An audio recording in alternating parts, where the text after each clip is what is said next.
Hi, I'm Cheryl Goldstein, EVP Member Engagement and Development at the IAB. In today's session, which is titled, What Does It Mean to Be Black in Media, is brought to you by IAB's Inclusion Institute with our founding partner, SNAP.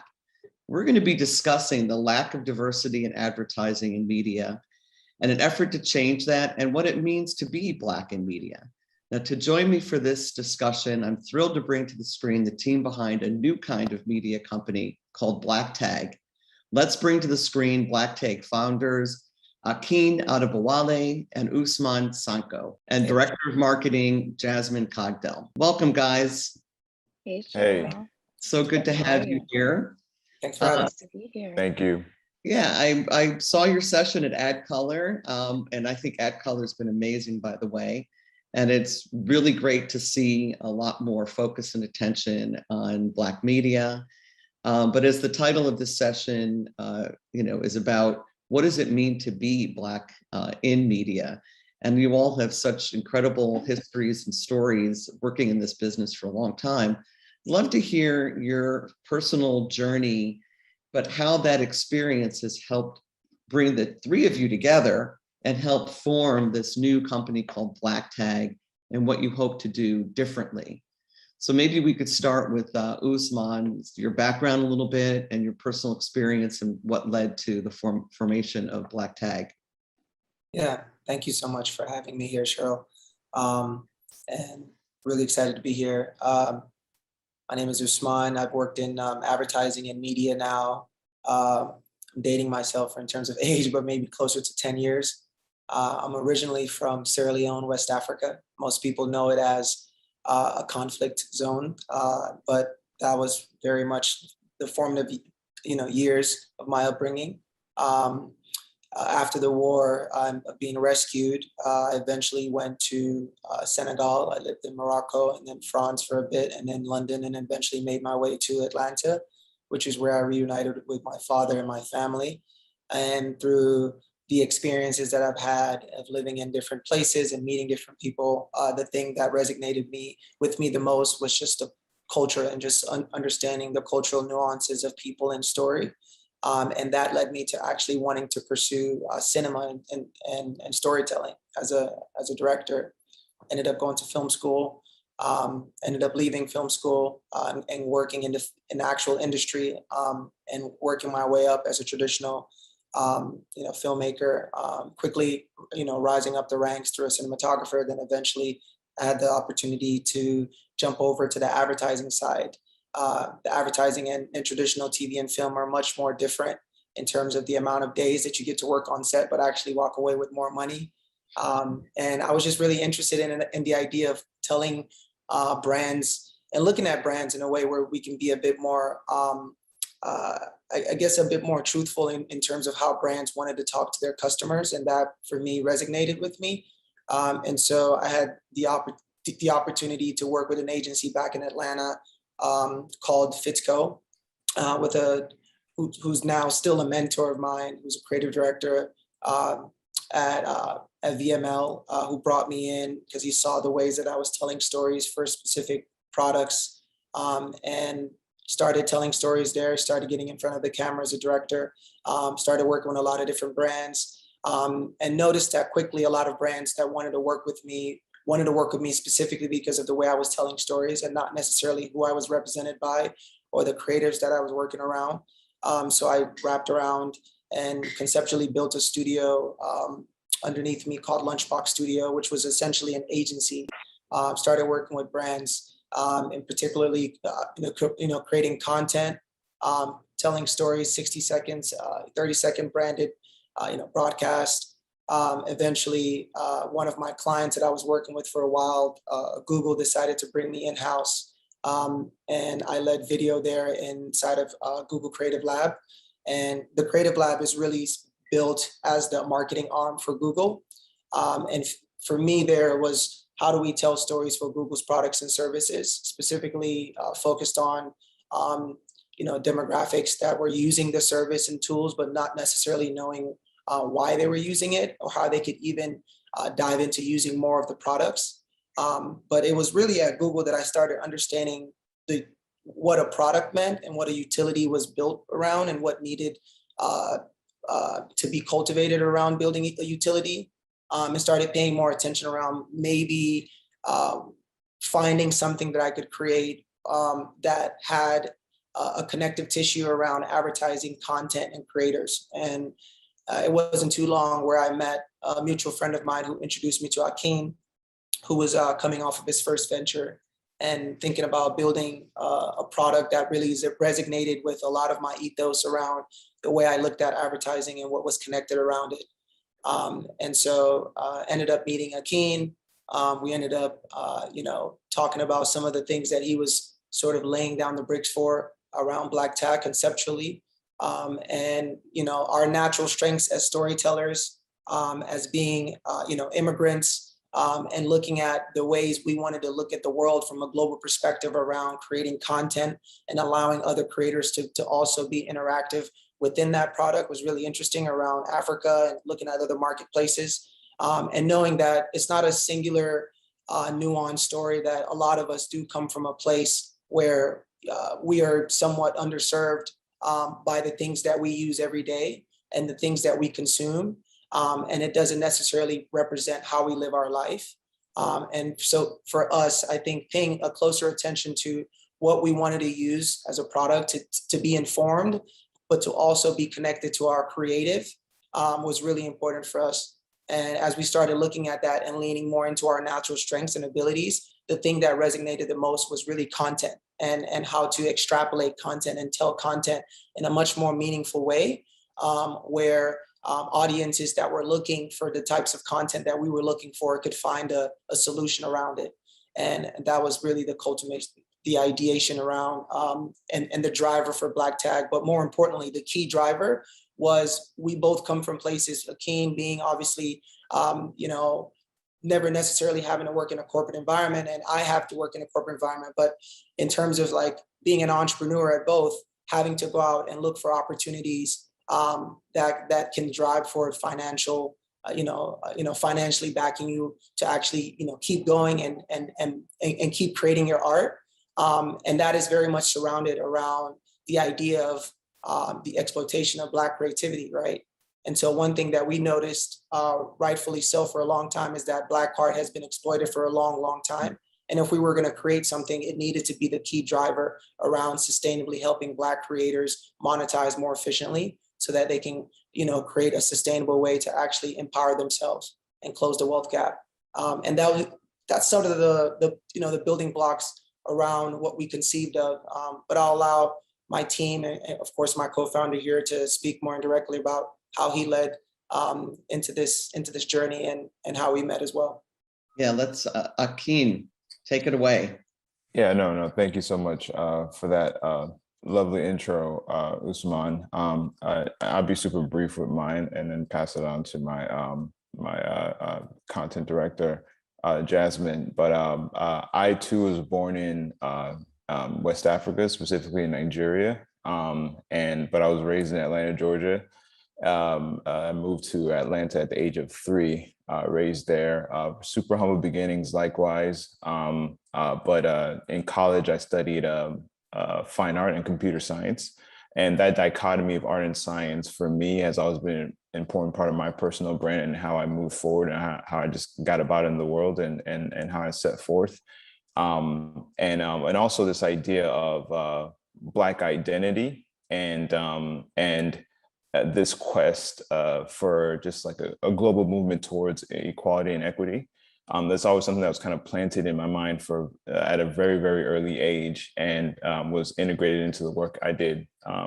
So at the end of college, I actually came up to New York to scale an agency that I started in school, where I had the opportunity to help launch Drake, KanyeWest.com, Jill Scott, Common, just a lot of people in the music industry, a lot of entities and up and coming and up and came entities in the music industry. Shifted from music to more corporate clients. There's just more power in that. And to be honest with you, just more money. I was living in New York and rent is high here. So just moving into a space where I just have more control financially. And I started taking on more corporate clients, and I have the opportunity to work with Bob Johnson, BET, and just like the whole family around that company. That's where I really learned a lot about this space, media, and really came full circle when it came to understanding the power of Black art, and tying that back again with that seed that was planted around the equality. I started to move forward and go into venture, and my first venture was a VC-backed venture, was a fashion company, actually a marketplace platform geared towards Black designers all around the world, especially from sourcing out of Africa, by the name of Oshosi, OXOSI. And that was an amazing experience for me. Really dove in as a founder behind a tech platform, a creative platform, work with different artists and artisans, and while the retail side of things, which is like proved to be really hard to scale, as we all know, especially as a startup, it was really what content and content marketing was doing for us, what it was doing for us in our space, and how, again, tying it back with what I learned from BET and what I learned from Bob Johnson BET, and what I learned from my agency, just the power of content as a means of communication, and gaining that power. Regaining that power. And so, I took that knowledge and that understanding and started, as Usman said, laying the building blocks for Black Tag as a content and community-based platform. Started doing that. Did that in 2018. Worked on it. Did a little early fundraising and some successful and unsuccessful experiences there. But it wasn't really, it wasn't really until I met Usman at the end of 2019, coming out of Google. We decided to just become co-founders and kind of start building this together. And from that decision and from our collaboration, it was just a bit more, we went about fundraising again. It was a lot more successful, and a lot more people heard us. The product was a lot more clear. And here we are today, really, with just now newly launched as a company, almost like a year and a half later. And in the early stages of the company, obviously, we have to launch this thing, and we understood the power of marketing, the importance of it, design and branding, the importance of reaching that audience for us, especially communicating this really, really important message, which this company was built upon, this idea of like Black economic power must and should equate our immense creative power, right? And so, out searching for the right person to do that, we got super lucky by finding Jasmine, who was coming out of Whiting and Kennedy, right? So we extracted her, we poached her, we stole her, whatever you want to call it, from Whiting and Kennedy in her rightful place, which is with Black Tag, and leading our marketing efforts as our marketing lead here. So, but I'll pass it on to Jasmine. You pass the baton, Jasmine. I'll take the baton. Thanks. So, Jasmine, I'm very interested in specifically hearing your story, and why you decided to join Black Tag. So go ahead. We'll give you the floor. All right. So yeah, I'm Jasmine. I started actually as a PR major when I graduated at the University of North Carolina, Chapel Hill. Came to New York 2013, jumped right into the ad scene at BBDO, was there for 2 years working on Global ExxonMobil. Quickly then left BBDO since I was seeking a space where I could kind of, dig deeper culturally in terms of going to Wieden and Kennedy, which was a privately held, as opposed to underneath a larger entity. joined Wyden in 2015. Was there for about 6 years, worked across multiple accounts. I came in as an AA, as an AE, and quickly, you know, kind of moved up the ranks in account management, kind of hitting that mark right below account director. Worked across, you know, Lyft, Verizon, HBO, Vitamin Water, Bloomberg, Equinox, the list goes on. I think my experience within the ad world has definitely grown me and is who I am as a person. I think I actually found my purpose through my journey, especially as a Black woman within my particular role. There's very few women of color in leadership in the account management space because, you know, we are seen as the crux of holding everything together. So I'm in the room with the CMO, I'm in the room with the VP of marketing, but I'm also in the room with the CD. And it's my job to kind of be the voice on both sides and figuring out how to put it all together.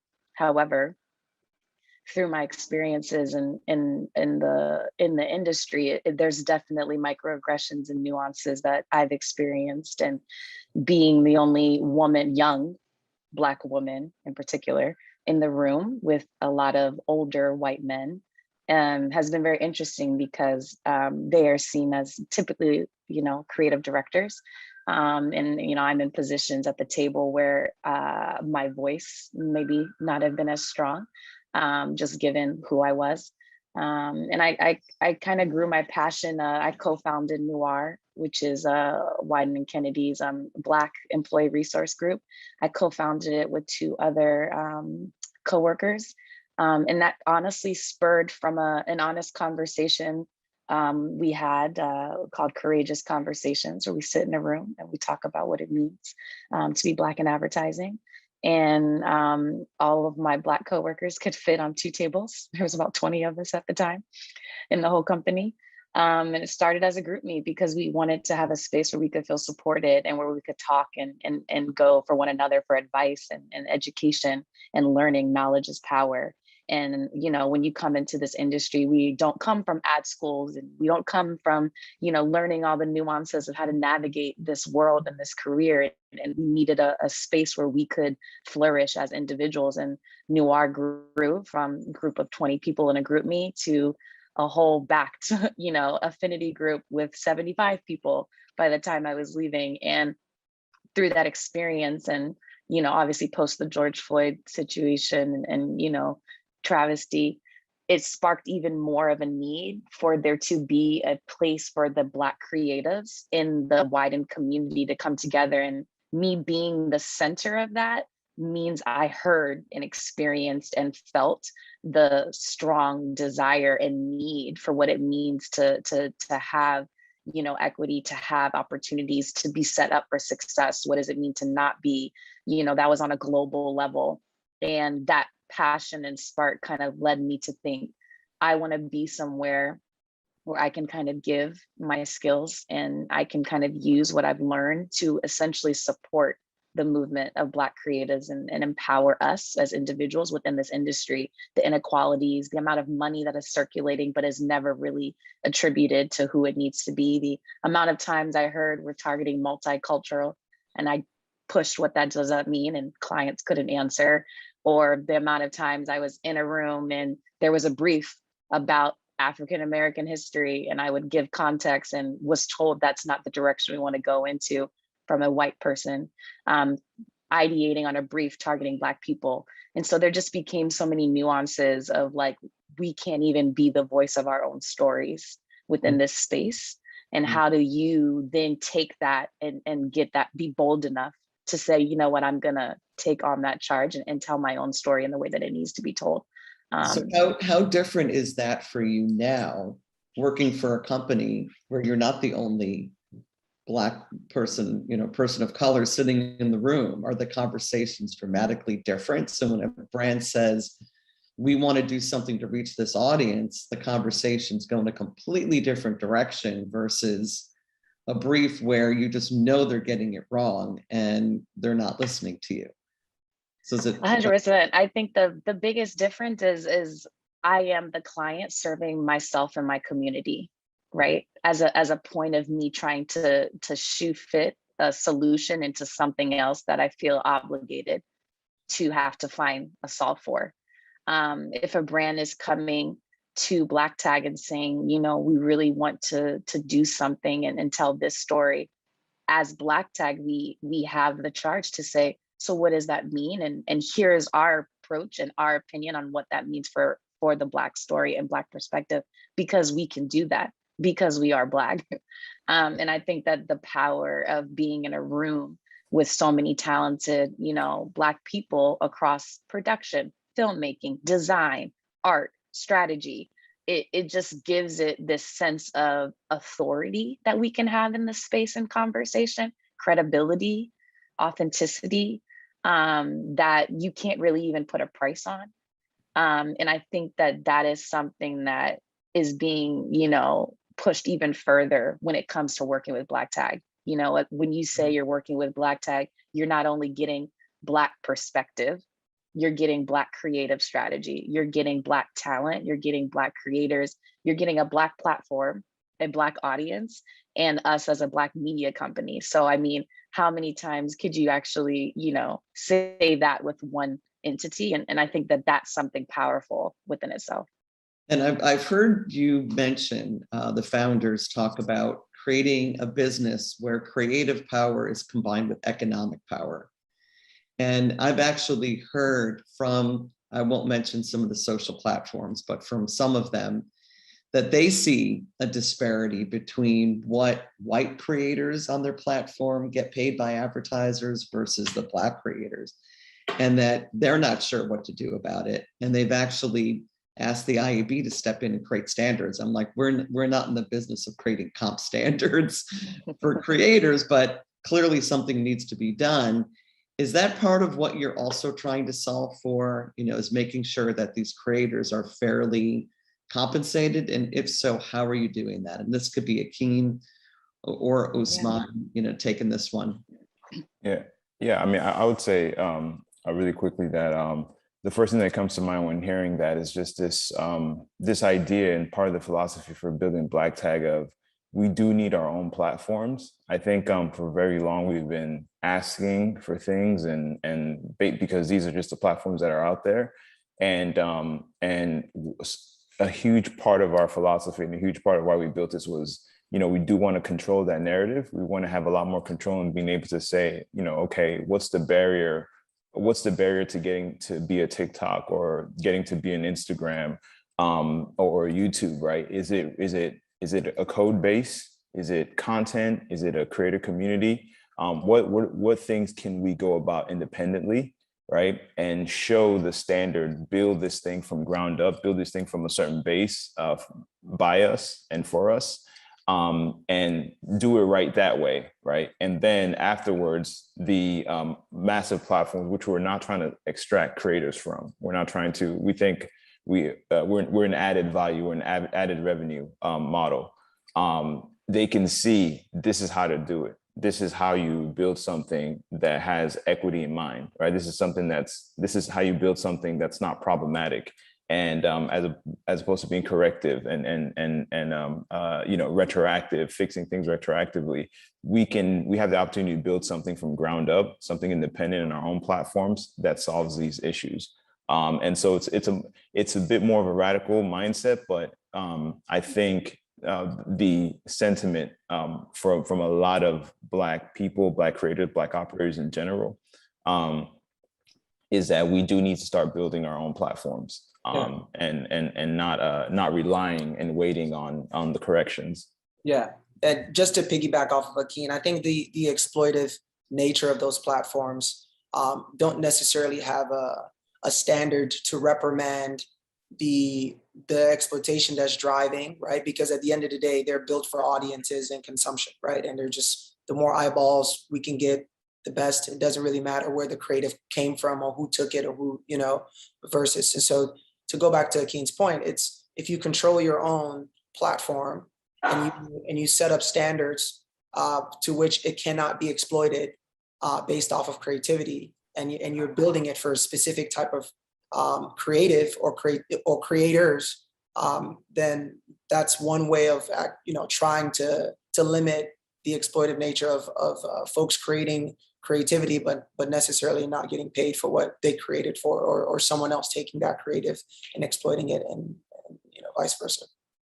And I think the ahead, biggest difference with us is, like, I think two keywords, if you were to boil it down, is equity and ownership.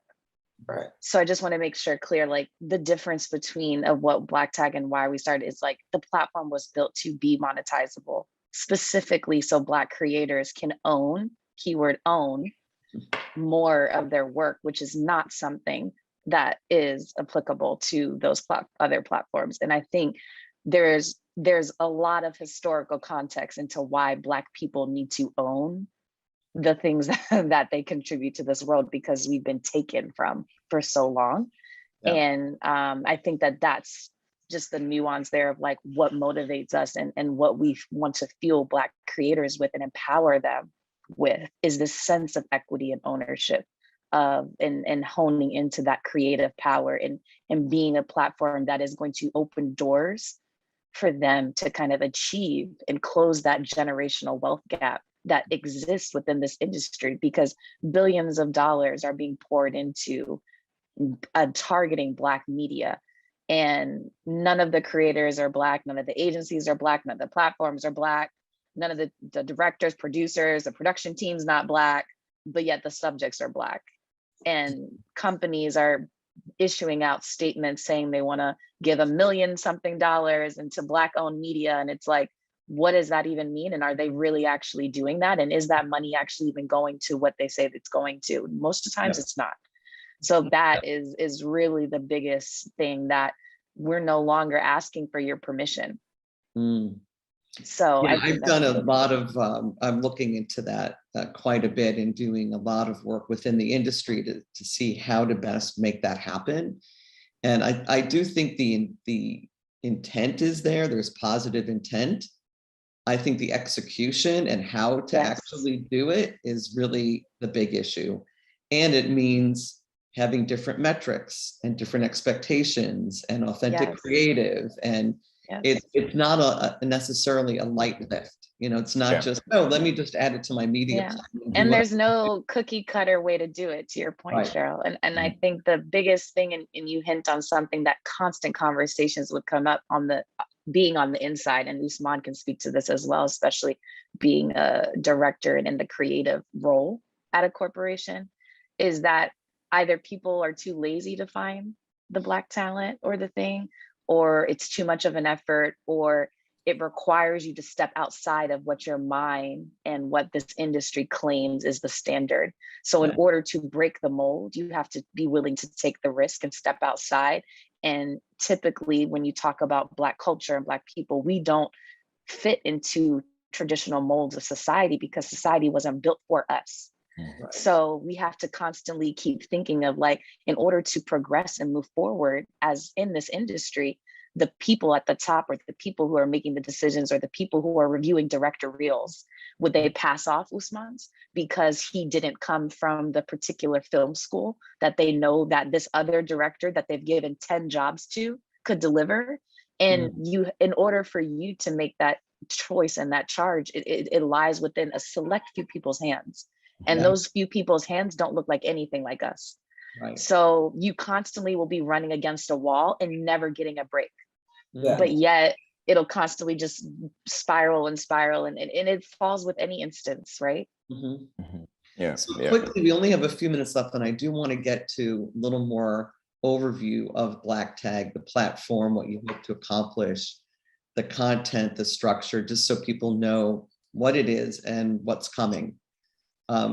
Any one of you can jump in and give an overview of the platform. I know on demand, live, social, the type of content, where the content's coming from. Who wants to give it a go?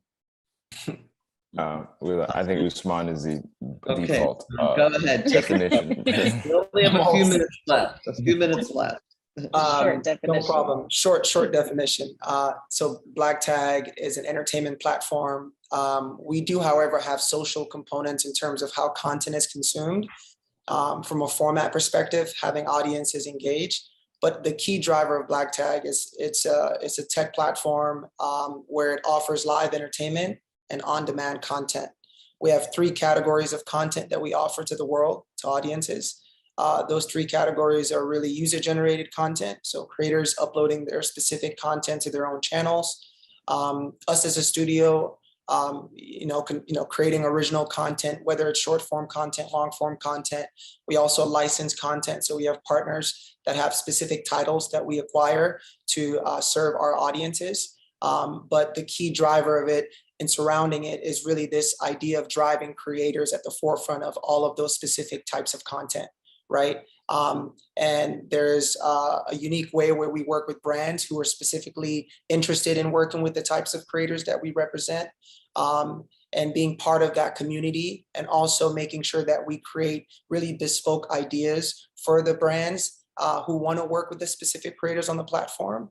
And we hope that as this being a global platform can start reaching emerging creators that are in other subculture marketplaces that want to be representative of a platform that speaks directly to their creativity. So we have this specific niche idea that represents Black Tag, which we called Black Alternative Artist, which what that essentially means is that Black media as a whole sometimes can be perceived as very monolithic.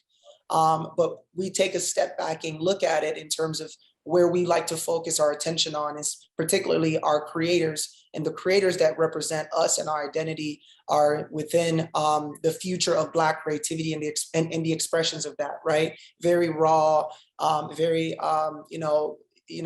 interesting in terms of the way they create content, whether if it's a chef or a fashion designer, or a software engineer who's also an artist, or a writer like Kimberly Drew. And so you look at artists like Jordan Peele and Donald Glover, and those are very well-known names, and they represent the future of like creativity that's outside of the confines of monolithic, and that really speaks to us. So finding creators that are the future Donald Glovers or Jordan Peele's that really want to be represented by a platform that's speaking to the future of how Black content is consumed is what we are achieving to actually present to the world. And so that's essentially what Black Tag is. We exist now in the App Store. You can download it. Towards the end of this month, we have an announcement coming out, and we'll be rolling out pieces of content. That's Black Tag. Allow my team to jump in if I missed anything. Yeah, one sentence. A year from now, Black Tag will be the what company?